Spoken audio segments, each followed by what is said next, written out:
देखो आप लोगों का भी के का अनुताप समाप्त नहीं हुआ है। जहाँ तक पढ़ाया है उसके आगे का अब आप देखो। निज जन्म जन्म में सुने जीव ये मेरा, धिक्कार उसे था महास्वार्थ ने घेरा। 100 बार धन्य वह एक लाल की माई, जिस जननी ने है जना भरत सा भाई। पागल सी प्रभु के साथ सभा चिल्लाई, 100 बार धन्य वह एक लाल की माई। हाँ लाल उसे भी आज गमाया मैंने, विकराल कुएस ही यहाँ कमाया मैंने। तो जीव माने आत्मा, लाल माने पुत्र, माई माने माता, और जना माने जन्म दिया, गमाया माने खोया, विकराल माने भयंकर, कुयस माने अपयस या कलंक।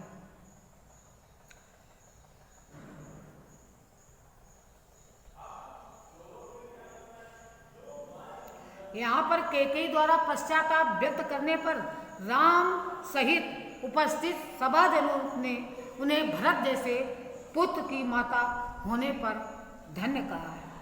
कैकेयी पश्चाताप व्यक्त करते हुए कह रही है कि अब तो जन्म जन्मांतर तक मेरी आत्मा ये सुनने के लिए विवश होगी कि अयोध्या की रानी कैकेयी को महास्वार्थ ने घेर कर ऐसा अनुचित कार्य कराया कि उसने धर्म के मार्ग का त्याग कर अधर्म के मार्ग का अनुसरण किया।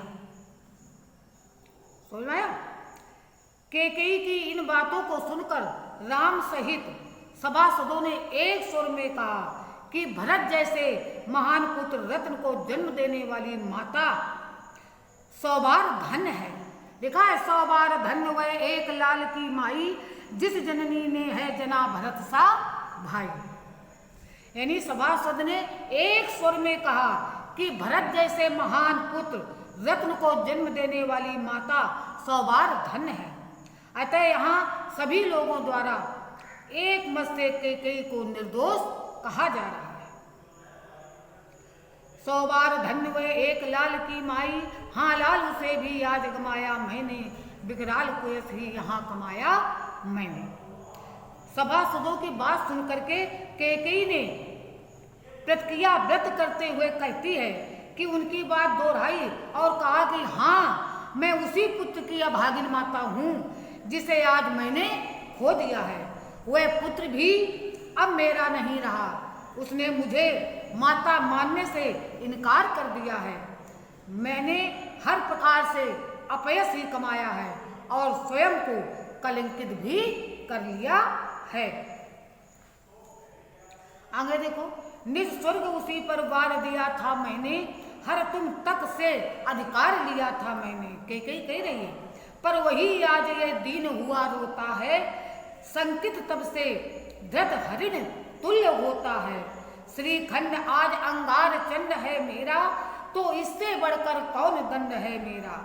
पटके मैंने पदपाड़ मोह के नद में, जन क्या क्या करते नहीं स्वप्न में मद में। अब माने देखो, वार दिया, न्यौछावर कर दिया।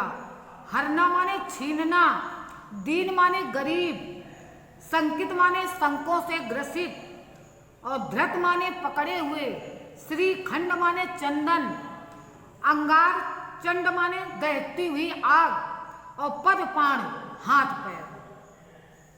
इस पद्यांत में कैकेयी राम के समक्ष अपनी एवं भरत की दीन दशा का वर्णन कर रही है।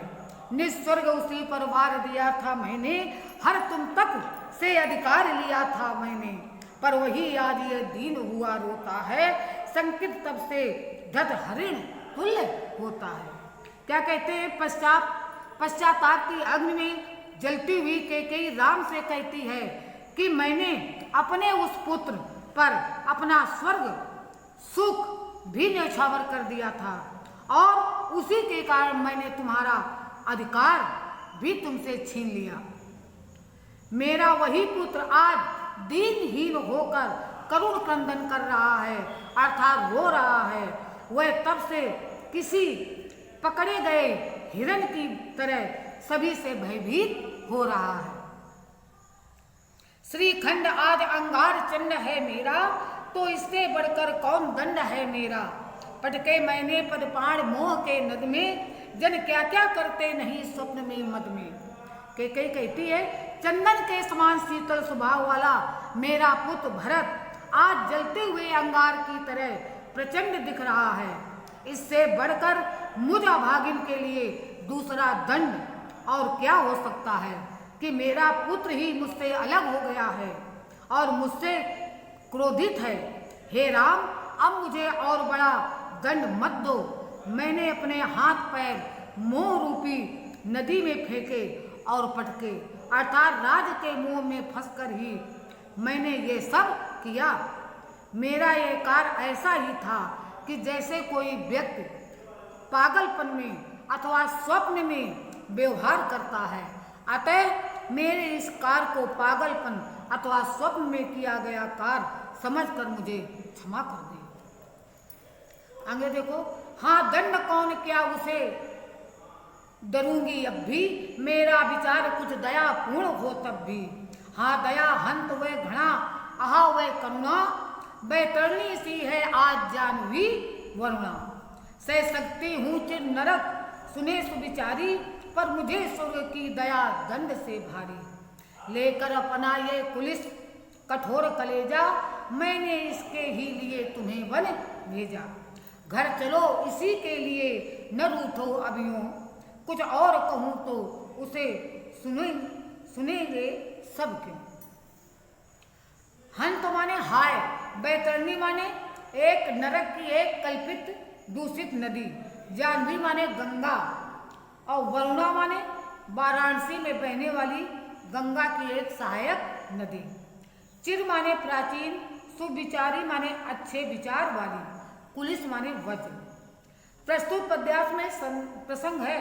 प्रस्तुत पद्यांश में कैकेयी स्वयं पर पश्चाताप प्रकट करते हुए राम को घर लौट चलने के लिए कह रही है। क्या कहती है? कैकेयी राम के समक्ष अपनी पीड़ा व्यक्त करते हुए कहती है कि मेरे घोर अपराध हेतु जो भी दंड मुझे दिया जाएगा वह कम ही होगा। मेरी दीनतापूर्ण याचना के स्वर को सुनकर ये न समझ जाएं कि मैं दंड भोगने में भाग रही हूँ अथवा मुझे दंड स्वीकार नहीं। बसता आज दया, घृणा, करुणा सबने अपने अर्थ खो दिए हैं। आज गंगा और वरुणा जैसी पावन नदियाँ भी मेरे लिए नरक की भांत अदूषित नदी बैतरणी बन गई हैं।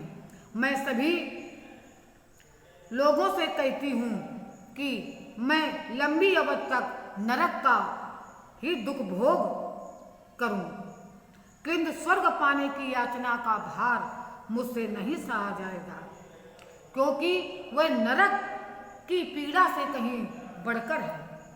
कैकेयी आगे कहती है कि हे राम, मैंने जिसके लिए अपने हृदय को वज्र सा कठोर बनाकर तुम्हें वन में भेजा था, आज उसी के हित के लिए तुम रूठना छोड़ दो और घर लौट चलो। मैं इसके अतिरिक्त भी बहुत कुछ कहना चाहूँ भी तो मेरी कही गई बातों को भला कौन विश्वास करेगा। इसलिए हे राम, अब तुम अपने गुस्सा को त्याग कर अयोध्या वापस घर लौट चलो। आगे देखो, मुझको यह प्यारा और इसे तुम प्यारे। कैकेयी कहती राम से कि मुझको यह प्यारा और इसे तुम प्यारे, मेरे दुगने प्रिय रहो न मुझसे न्यारे। मैं इसे न जानूं किंतु जानते हो तुम, अपनों से पहले इसे मानते हो तुम भ्राताओं का प्रेम परस्पर जैसा, यदि वह सब पर यूं प्रकट हुआ है वैसा, तो पाप दोष भर पूर्ण तोष है मेरा। मैं रहूं पंकिला पद्म कोश है मेरा। आगत ज्ञानी जन उच्च भाल लेकर समझावे तुमको अतुल युक्तियां देकर। मेरे तो एक अधीर हृदय है बेटा, उसने फिर तुमको आज भुजा भर भेटा।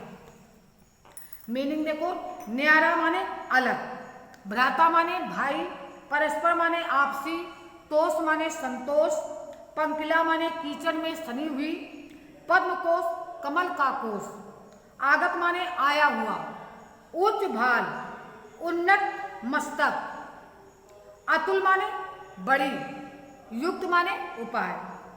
अब कैकेयी स्वयं पर दोषारोपण करते हुए राम से अयोध्या लौट चलने के लिए विनती कर रही है।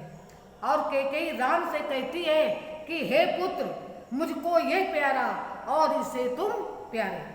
कहते हे पुत्र, मुझे भरत प्रिय है और भरत को तुम प्रिय हो, अतः मेरे लिए तुम दुगने प्रिय हो, इसी कारण तुम मुझसे अलग न रहो। यह सत्य है कि मैं भरत को अब तक न पहचान सकी, पर तुम तो इसे पूर्ण रूपेण जानते हो और इसे स्वयं से बढ़कर प्यार करते हो। तुम दोनों भाइयों के आपसी प्रेम की अभ्यर्थ के प्रभाव से आज मेरे पाप का दोष भी पुण्य के संतोष में परिणित हो गया है। कैकेयी आगे कहती है, क्या कहती है? मैं रहूं पंकिला पद्म कोश है मेरा, आगत ज्ञानी जन उच्च भाल ले लेकर, समझावे तुमको अतुल युक्तियां देकर। आगे कहती है कि कीचड़ के समान होने पर भी मुझे इस बात का संतोष है कि मैंने अपनी कोख से कमल रूपी रत्न भरत को जन्म दिया है। भविष्य में ज्ञानी लोग तुम दोनों भाइयों के प्रेम को तरह तरह से प्रमाणित करेंगे और उसे श्रेष्ठ सिद्ध करेंगे, और ऐसा होना भी चाहिए। किंतु इन तर्क वितर्क का भला क्या महत्व है? इस धैर्यहीन मां की तो अब बस एक ही इच्छा है कि तुम दोनों पुत्रों को सदा अपनी आंखों के सामने देखें और अपने से कभी दूर न होने दें। इसलिए इस माँ का अधीर हृदय जो है तुम्हें अपनी बाहें फैलाकर तुमसे विनती कर रहा है कि तुम हे राम, तुम अब अयोध्या घर लौट चलो। आज का आपका ये जो है आपका खत्म हो गया।